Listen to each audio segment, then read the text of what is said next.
артылу үшін қандай себептер жасау керек дегенге біз білетін азымыз бір себептерін атап өтейік. Оның ішінде біз білетініміз бар, білмейтініміз бар.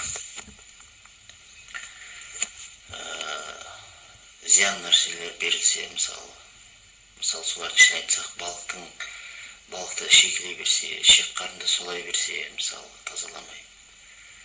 Және соған ұқсаған нәрселермен, зиянды нәрселер іш құрылысын бүлдіріп тастау бір себептердің бірі. Күн суытып кетсе, яғни 10-15 градустан төмен түсіп кетсе, плюс 10-15-тен қораның іші жалпы сырт болсын. Немесе тым ыссы болса, ол биттеп кетеді, биттесе тумайды.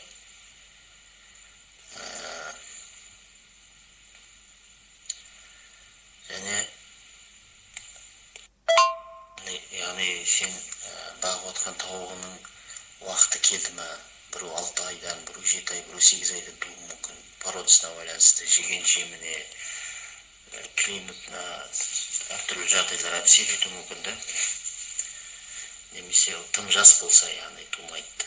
Немесе тым кәрі болса, тумайды деген сияқты. Тым арықты, тым семізде болмау керек. Және қораның үшін дезинфекция жасап тұру керек та. Известьпен ақтап, ядовый шашка дейді. Сонымен үшін ингаляция жасап бөлмен қораның үшін. Жоқ дегенде 1-2 рет жылына. Және мысалы қазіргі таңда барс деген спрей бар. Одан да басқа спрей жоқ деген емес. Сол спрейді шашасын. Дезарадан жаңа дезодорант сияқты. Оның жаңа терісіне сіңу керек те.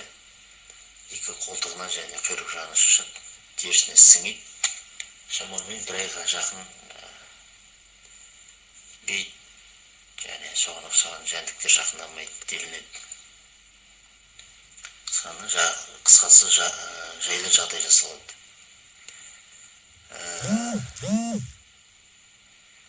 Жемді бірден ауыстыртпаса стресс болуы мүмкін дейді. Жемді бірден ауыстыртпаса іш құрылысы оған дайын емес. Яғни жеміне бор қосып беру болады, қамыр ашытып беру болады. Шама келсе өркетпеу керек дейді. Және жемді де мысалы зерносмесь дейді, қазақша құрама жем. Соларды да беріп тұрған жақсы, бірақ көп майлы болмау керек деген сияқты. Шемексі көп емес, немесе жүгересі көп емес деген сияқты. Аз мөлшерде болса. Жалпы кабрикорм бар, кімде қандай жем бар әйтеуір сол жем беріледі. Енді ол да сол породасына байланысты.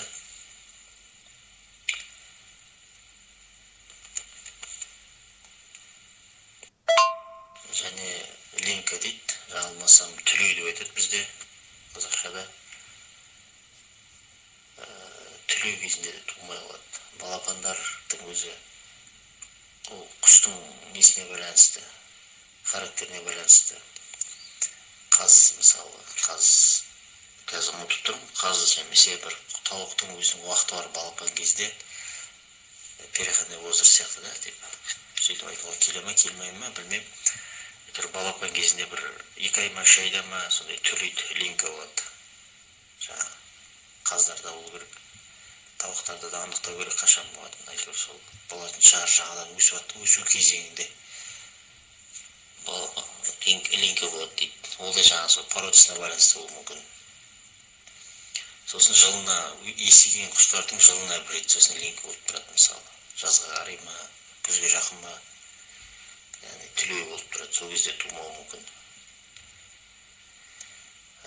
Жеміне кальций қосып беру керек, ракушечный актаз, мысалы. Творог, яғни сүтті тағамдардың қалдықтары ма, мясо костной мука ма, мысалы, балықтың қылқанынан жасалған ұнтақ па, яғни біреулер мысалы өзінде әдісі бар, яблочный уксус дейді, суына қосып береді, анда-санда прокол, немесе сидемен береді, асыда 2 береді, қазіргі таңда алдағы уақытта білмейміз. Бұдан да жақсылар шығуы мүмкін жалпы қазіргі таңда. Сосын нені береді, Марганцовка. Өте бір ақшыл түстес. Олар да бәріне жұмасына біледі. Сейдеменді білмеймін да, осы мына Оксоспен ақшыл түстес қылып Марганцовканы жұмасына, яғни аптасына береді. Өскін береді, яғни побег дейді, орысша. Өсіріп, яғни жерінде тамырлатып береді, немесе көбіне тамырлатып береді ғой. Онда біздің осы YouTube каналымыз ішінде бар. Өскін деп терсеңіздер шығады. Гравийді елеп қою керек. Бұл қысқа жағдайда көбіне айтылып жатқан. Қысқа жағдайда несушкалар мысалы туа береді. Қысқа жағдайда аз жеңіл желпі жағдай жасалса.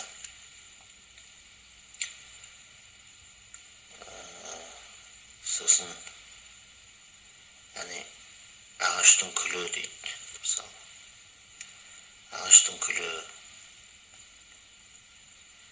Сосын жарықтың уақытылы жанып, уақытылы сөніп тұруы да керек. Уақытылы жарық керек болады. Ол жаңағы күн сәулесін алмастыра алмаса да, соған жақын нәрседе ол жарық керек.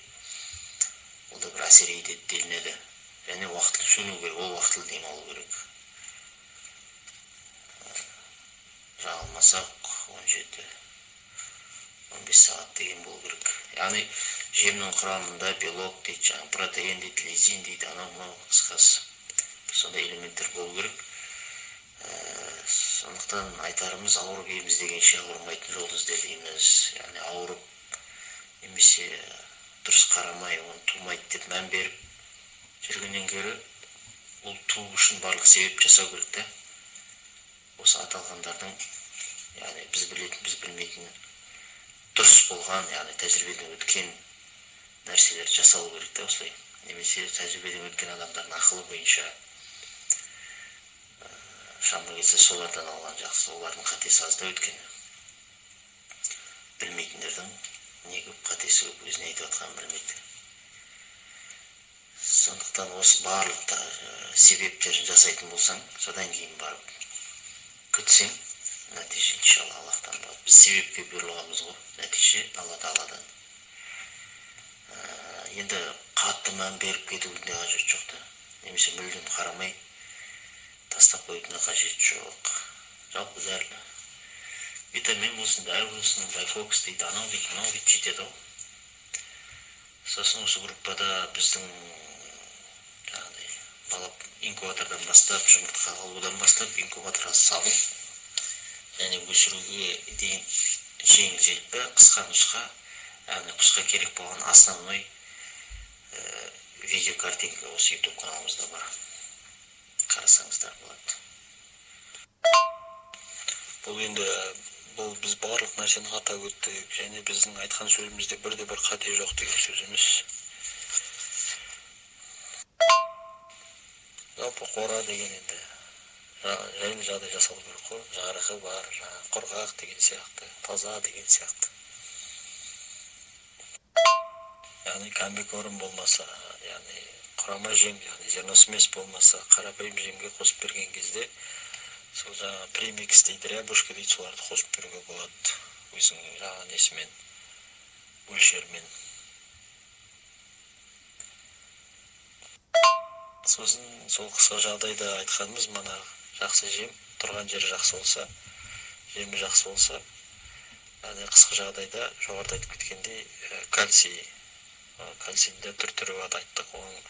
Соның біреу мысалы ракошняк өте арзан, жаңағыдай қолжетімді ракошняк тасы бар, иленген құмы гравийі бар, яғни ПГС дейді, күлі бар, ағаштың күлі бар. Сосын таза су болса, және қора уақытылы жарық сөніп жанып тұрып, және қора 10-15 градустан төмен түсіп кетпеген болса, жақсы. Бұл сосын жоғарыдағы жалпы құстарға айтылған, жалпы.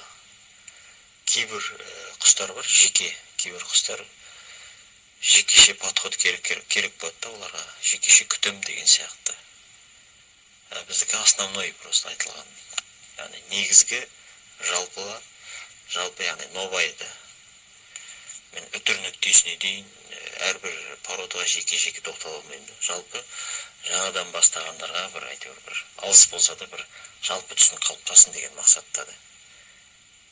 Мен профессионал емеспін, бастауыш класстың бәлкім мұғалімі деп айтуға болатын шығар енді. Ол да артық болуы мүмкін.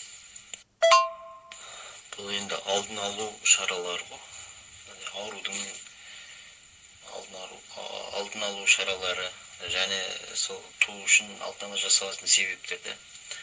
Енді құсың ауру болып қалатын болса, оны енді білетін адамдар немесе ветаптекадағы сол білетін адамдардан немесе құс бағатын білетін адамдардан аласың. Ол профессиональный уже енді. Енді менің құстарым қымбат емес және көп емес. Менің емім біріншіден оқшаулап тастаймын оларды басқасының шықпас үшін. Жазылса жазылады, жазылмаса емі пышақ қой, пышақ үшін жаратылғандар ғой. Сол туатын тауық туады, тумайтын тауық тумайды.